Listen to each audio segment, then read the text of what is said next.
Na blind item ang isang big star na pipirma sa ABS-CBN, ang nakasulat lang na clue ay, pagkatapos ng mahabang panahon, isang malaking bituin ang pipirma sa ABS-CBN, abangan.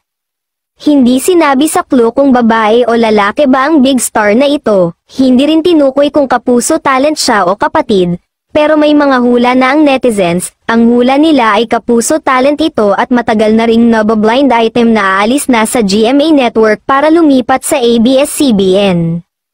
May nagsabi namang aktor na lilipat sa ABS-CBN, kapuso actor siya, kaya lang, parang walang rason para siya'y lumipat dahil may kontrata pa siya sa GMA.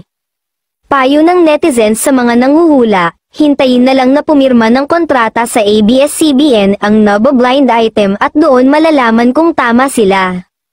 Hindi naman siguro magiging dahilan para muling uminit ang network war between ABS-CBN and GMA Network sa paglipat ng kapuso talent na ito para maging kapamilya. Malakas kasi ngayon ang collaboration power ng dalawang network, lalo na at magko-collab ang Star Cinema at GMA Pictures sa second movie ni Catherine Bernardo at Alden Richards na Hello, Love, Again.